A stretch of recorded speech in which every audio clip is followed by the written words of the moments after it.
할렐루야. 점심 식사 맛있게 하셨습니까? 어제 내린 비로 인해 조금 시원해진 것 같습니다. 그렇죠? 예, 더위는 조금 식은 것 같습니다. 여러분, 우리 하나님은 우리가 필요할 때 단비도 내려주시고 또한 어둠을 이길 수 있도록 빛을 밝혀주시는 분이신 줄 믿습니다.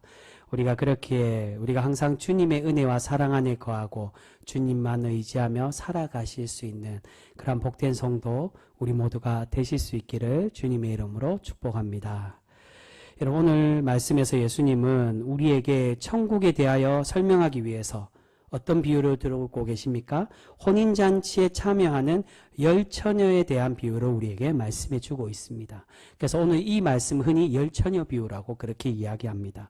여기서 10처녀는 결혼하지 않는 처녀다, 그걸 말하려고 하는 게 아니라 여기서 10처녀는 결혼식에 참여한 신부들의 친구들, 즉 들러리를 의미하고 있습니다. 먼저 기본적으로 혼인잔치는 당연히 무엇을 의미하겠습니까? 우리가 자주 예수님을 통해서 비유로 사용하고 계시는 이 혼인잔치는 천국잔치를 의미합니다. 그러면 당연히 이 혼인잔치의 주인인 신랑은 이 누구라는 것입니까? 바로 천국의 주인이신 예수님을 의미한다라고 할 수 있습니다.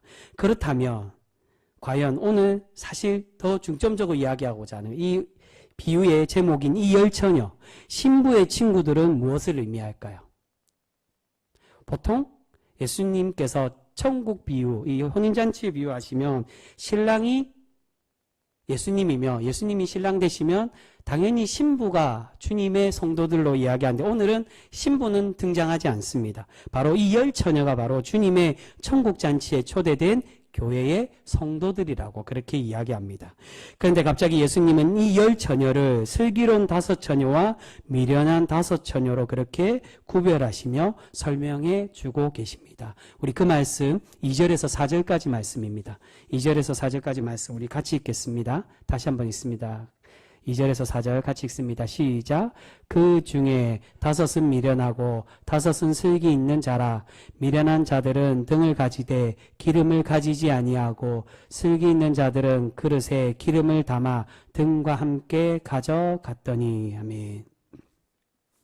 예수님께서 10처녀를 슬기로운 처녀와 미련한 처녀로 나누시고 계시는데 이 슬기로운 처녀는 등불에 기름을 충분히 준비한 사람이고 미련한 처녀는 등불에 기름을 충분히 준비하지 못한 그러한 사람이라고 말씀하고 계십니다. 여기서 우리가 오해할 수 있는데 등을 가지고 기름은 없다는 게 불을 켜지 않은 게 아니라 여기서 등은 원어로 등불을 의미합니다. 이미 등에 불을 켜고 있습니다. 근데 충분히 등을 켜고 있는데 기름을 준비하지 않아 나중에 시간이 지나서 이 등불이 점점 꺼져 가고 있었다는 것입니다. 여기서 슬기로운 처녀라는 말은 헬라 원어로 볼 때 신중하고 현명하며 지혜로운 사람을 의미하고 있습니다. 지금 예수님께서 슬기 있다라고 칭찬하는 이 처녀들은 혼인잔치가 늦어질 것을, 신랑이 늦게 올 것을 미리 예상하고 기름을 충분히 준비하는 그렇게 신중하고 현명한 사람이 되고 있었다는 겁니다. 하지만 그와 반대로 미련한 처녀는 어떻습니까? 여기서 미련하다는 건 원어상의 어리석은 사람을 의미합니다. 주로 이 미련하고 어리석다는 말은 지혜롭고 슬기로운 사람의 반대를 설명할 때 항상 짝을 이루어서 그렇게 사용합니다. 그러니까 이 두 사람이 극과 극의 사람이라는 겁니다. 하나는 정말로 하나님 보시기에 지혜롭고 현명하고 그렇게 신실한 슬기로운 그런 사람이지만 반대쪽의 사람은 그와 완전 반대인 미련하고 어리석은 사람이라는 겁니다. 지혜롭지 못하고 신중하지 못한 이 어리석은 처녀들은 신랑이 늦어질 것을 예상하지 못하고 기름을 충분히 준비하지 못하고 있었습니다. 그런데 이들이 계속 신랑이 늦어지자 어떻게 하고 있습니까? 5절에 보시면 모두 다 어떻게 하고 있다고요? 졸고 있었다라고 말씀합니다. 네, 여러분, 마지막 말씀의 결론에 예수님이 어떻게 말씀하십니까? 13절에 너희는 어떻게 하라고요? 깨어 있으라고 말씀하십니다. 근데 결과는 어떻게 됩니까? 지금 슬기로운 처녀이든 미련한 처녀이든 모두 다 졸고 있었는데 그럼에도 예수님은 슬기로운 처녀들은 혼인잔치에 참여할 수 있도록 그들을 초청하시고 그들이 혼인잔치에 들어올 수 있도록 그렇게 만드셨다는 겁니다. 그래서 여기서 사실은 깨어있으란 말은 지금 이 10처녀들 모두가 졸고 있는 것처럼 육체적인 잠에서 깨어 있어야 된다. 그것을 말씀하는 게 아니라는 겁니다. 이것은 바로 등불과 기름의 의미처럼 인내하고 신앙으로 준비하라는 것을 의미하고 있습니다. 여러분, 여기서 중요한 것은 왜 이 10처녀 모두가 과연 졸고 있었을까요? 그 이유가 5절에 동일하게 나옵니다. 5절 초반에 왜 이들이 졸고 있었습니까? 누가 늦게 왔다고? 신랑이 더디 오기 때문에. 신랑이 늦게 오셔서 예상보다 늦어지기 때문에 이 처녀들이 기다리다가 지쳐서 졸고 있었다는 겁니다. 여러분, 앞에 말씀드린 것처럼 이 혼인잔치는 천국잔치를 의미하고 있습니다. 그런데 천국의 주인 되신 예수님께서 늦게 오신다는 것은, 즉 이 천국잔치가 어떤 천국을 의미합니까? 바로 지금 현재 우리가 초림, 주님을 통하여 구원받는 초림을 얘기하는 게 아니라 예수님의 재림의 때를 말씀하고 있는 것입니다. 예수님께서는 분명 제자들과 헤어지실 때 내가 다시 오겠다라고, 내가 이렇게 올라간 것처럼 이 모습 그대로 다시금 재림하여 줄 것이라고 그렇게 제자들에게 약속해 주셨습니다.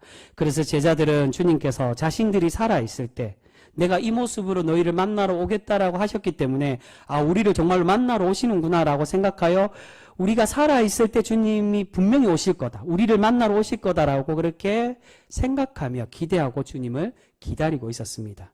근데 정작 어떻게 되었습니까? 시간이 지나고 자신들이 고난을 받고 순교하는 상황에도 주님은 오시지 않았다는 겁니다. 그로 인해 제자들은 지쳐가고 또한 의심하는 성도들도 많이 생기게 되었습니다. 그래서 이렇게 늦게 오는 주님 때문에 이 10처녀들이 모두 졸고 있었다는 겁니다. 10처녀들이 졸고 있었던 것처럼 제자들과 초대교회 성도들은 과연 예수님은 언제 오실까? 그렇게 지쳐가며 고대하며 기다리고 있었습니다.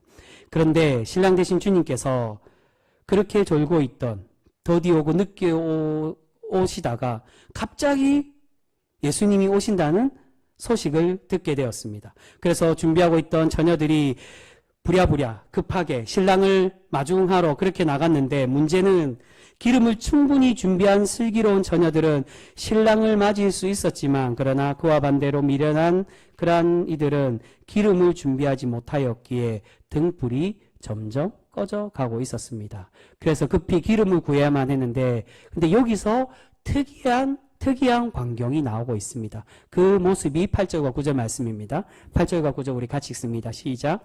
미련한 자들이 슬기 있는 자들에게 이르되 우리 등불이 꺼져가니 너희 기름을 좀 나눠달라 하거늘, 슬기 있는 자들이 대답하여 이르되 우리와 너희가 쓰기에 다 부족할까 하노니 차라리 파는 자들에게 가서 너희 쓸 것을 사라 하니. 여러분, 앞에서 분명히 이 5처녀, 기름을 미리 준비한 처녀를 지혜롭고 현명한 처녀라고 그렇게 예수님은 말씀하십니다. 근데 실상 이 모습을 보시면서 여러분, 이 비유를 볼 때 그런 느낌 들어보시지 않으셨습니까? 아니, 그렇게 슬기 있고 지혜로운 여인들이라고 하는데 어떻게 이렇게 매정하게 기름이 없다고, 너희들에게 나눠줄 것이 없다고 어서 기름을 파는 사람들에게 사러 나가라고 이 요청을 거부할 수 있을까라고 생각할 수도 있습니다. 근데 여러분, 이것은 슬기 있는 처녀들이 이기적인 사람이다, 그것을 말하는 게 아니라 천국에는 우리가 이기적이어야 된다, 그렇게 남에게 뺏기지 않으려고 노력해야 된다, 그걸 말하는 게 아니라 주님의 구원의 때는 우리가 한 번 놓치면 결코 우리가 다시금 회복할 수 없고, 주님의 그때에 늦어졌을 때는 단호히 하나님께서 심판하여 주시면 우리에게 말씀해 주고 있다는 겁니다. 이 말씀은 이 슬기로운 5처녀가 매정하고 이기적이다, 그걸 우리에게 표현하려는 게 아니라, 그래서 이 천국잔치를 사실 자세히 보시면 실제 유대인들의 천국잔치와는 조금 다릅니다. 천국잔치의 장소가 오늘 말씀해 보면 신부의 처소처럼 보이지만 원래는 신랑의 집에서 이 유대인들은 천국잔치를 합니다. 그리고 이게 많이 늦어졌다고 했는데, 이 날이 저녁에 혼인잔치를 하지만 날이 온전히 늦어지기 전에 신랑을 맞이하러 나가서 그 잔치가 밤이 되었을 때 등불을 켜서 그렇게 잔치를 합니다. 그러니까 때와 시간이 사실은 정확하게 이 유대인들의 혼인잔치와는 맞지는 않다는 겁니다. 이 다섯 처녀, 슬기로운 다섯 처녀가 이 미련한 다섯 처녀들의 이 요청을 거부한 건 정말로 실제 혼인잔치들의 모습 속에 정말 그들이 이기적으로 그렇게 그들을 거부한다, 그걸 말하는 것이 아니라 하나님의 천국에 초대받는 사람들은 어떠해야 되는지에 대해서 우리에게 말씀하고 있다는 겁니다. 그렇게 우리는 지금 미련하여 기름과 등불을 준비하지 못한 이 처녀들과 같이 그렇게 행동하는 것이 아니라 오직 주님 오심을 준비하는, 때가 늦어져서 쫓겨나는 그러한 성도가 아닌 우리가 신실히 준비하여 주님 오실 것을, 신랑 되신 주님을 온전히 기다림으로 하나님의 천국잔치에 초대되는 그런 성도가 되어져야 될 줄 믿습니다. 근데 여러분, 여기서 우리가 자세히 보아야 될 내용이 있습니다. 사실 오늘 말씀의 진짜 핵심의 주제는 바로 이 부분입니다. 사실 처음에 이 혼인잔치, 즉 이 천국잔치에 초대된 사람이 누구였을까요? 여러분, 1절에 보시면 이 천국잔치에 초대된 사람이 누군지를 말씀합니다. 처음부터 보시면 예수님께서 슬기로운 다섯 처녀만 초대하고 미련한 다섯 처녀는 초대받지 못한 자다, 그렇게 말씀하십니까? 그렇지 않고 1절에 보시면 예수님은 천국은 신랑을 맞으러 나간 열 처녀와 같다라고 그렇게 말씀합니다. 그 말은 처음에 이 모든 열 처녀가 다 주님의 천국잔치에 초대받은 성도였다는 겁니다. 다섯 처녀만 처음부터 분리를 하고 구별을 하고, 다섯 처녀는, 미련한 다섯 처녀는 너희들은 미련한 걸 내가 미리 알기 때문에 다 쫓아 보낼 거다, 그걸 말씀하는 게 아니라는 겁니다. 여러분, 오늘 말씀은 천국에 들어가는 성도와 그와 반대되는 천국에 들어가지 못하는 심판받는 악한 사람을 구별하기 위한 그런 말씀이 아닙니다. 오늘 말씀은 바로 예수님은 성도인 사람들 중에 처음과 다르게 천국잔치에 들어가는 자와 그렇지 못하고 쫓겨나는 자에 대해 우리에게 말씀으로 들려주고 계신다는 겁니다.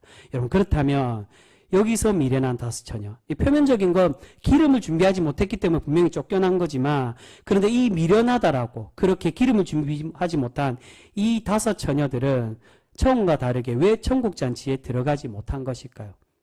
이 기름을 준비하지 못한 미련하다는 이 여인들의 과연 정체가 무엇이냐, 그 이유가 11절과 12절에 나오고 있습니다. 우리 11절과 12절 말씀 우리 같이 읽겠습니다. 시작.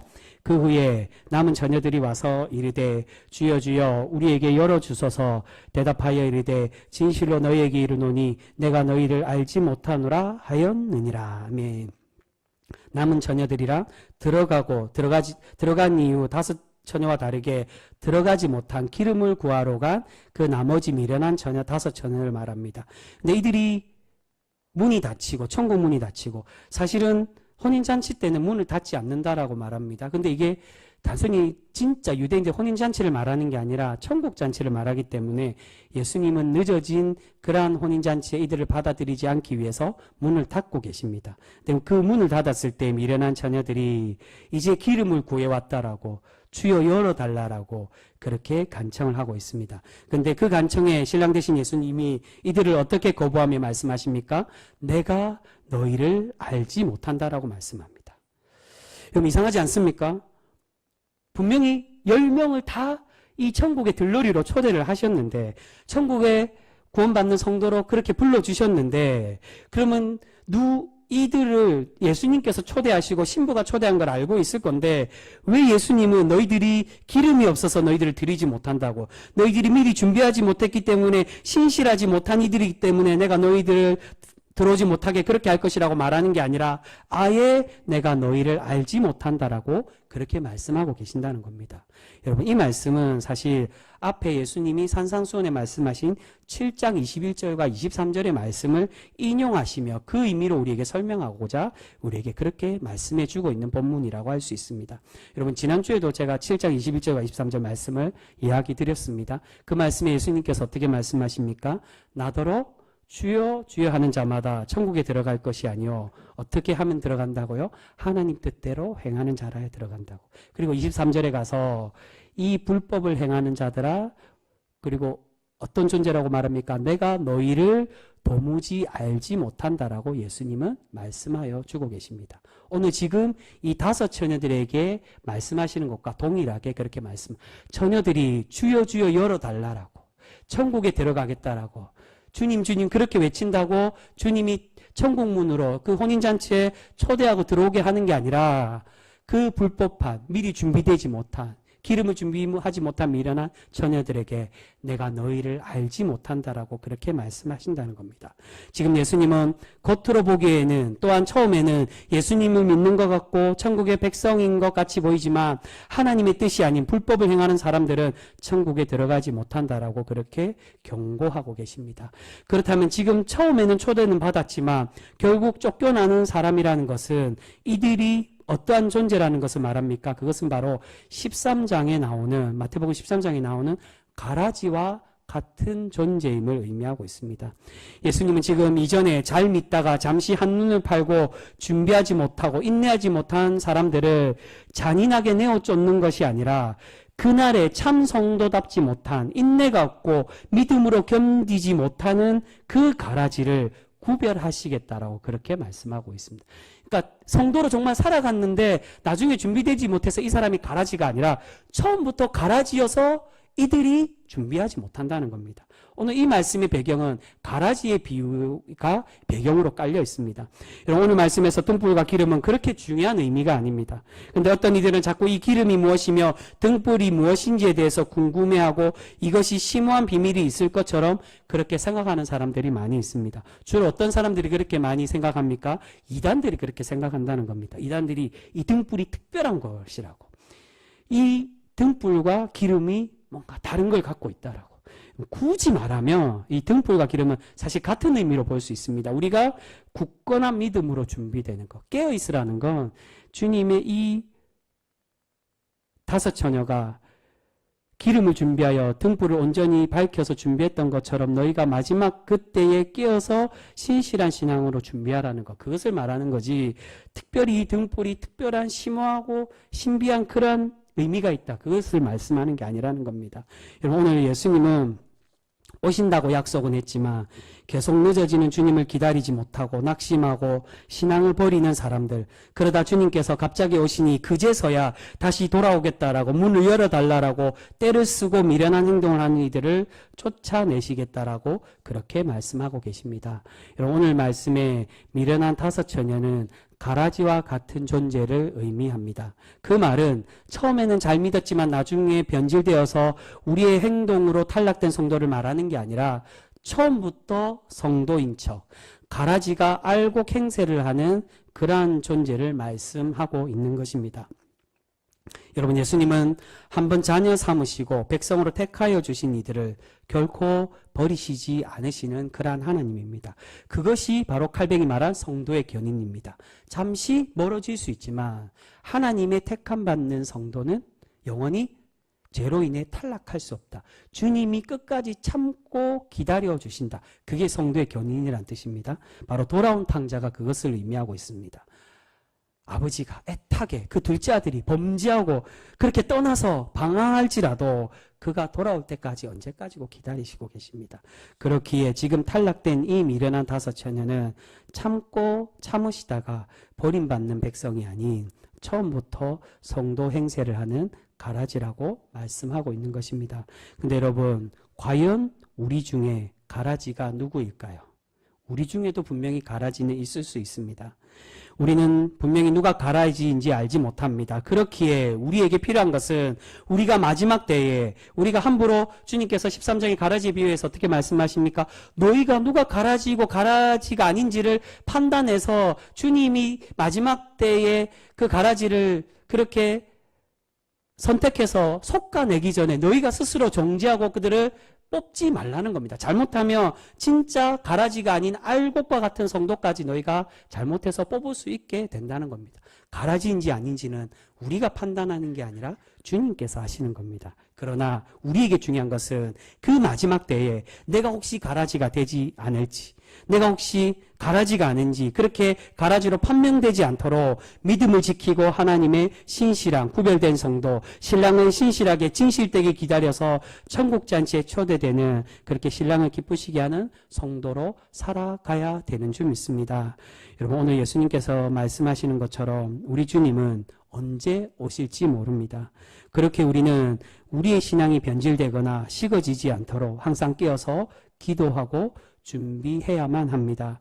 그렇게 신실함으로 준비될 때 하나님께서 우리를 천국의 혼인잔치에 참여하는 그러한 복된 성도로 날마다 삼으시고 우리를 그렇게 세워가 주실 줄 믿습니다. 여러분, 혹여 우리는 과연 슬기롭고 지혜로운 현명한 등불을 밝히는 다섯 처녀입니까? 아니면은 이 정도면 되겠지. 이 정도 기름, 이 등불이면 주님이 언제 오시든지 충분하겠지라고 그렇게 안일하게 기다리고 인내하지 못하고 좌절하고 쓰러져서 주님의 천국잔치에 쫓겨나는 미련한 다섯 처녀, 가라지와 같은 그러한 존재로 살아가고 있지는 않습니까? 사랑하는 성도 여러분, 우리가 마지막 그때에 주님이 오시는 그날에 우리가 그렇게 미련한 다섯 처녀, 가라지라고 판명되어 쫓겨나는 성도가 아니라 오직 주님의 때를 온전히 신실히 기다리고 인내하고 끝까지 참고 견뎌서 주님 맞이하는 그날에 착하고 충성된 종이라고, 나의 신실한 신부되며 또한 하나님의 신실한 성도, 그런 백성이라고 그렇게 칭함받아 하나님의 천국잔치의 기쁨으로 함께 참여하는 그러한 복된 성도 우리 모두가 되실 수 있기를 소망합니다. 그러한 천국 백성으로 살아가 날마다 하나님의 복과 은혜를 누리는 그러한 백성 우리 모두가 되실 수 있기를 주님의 이름으로 축복합니다. 기도하겠습니다.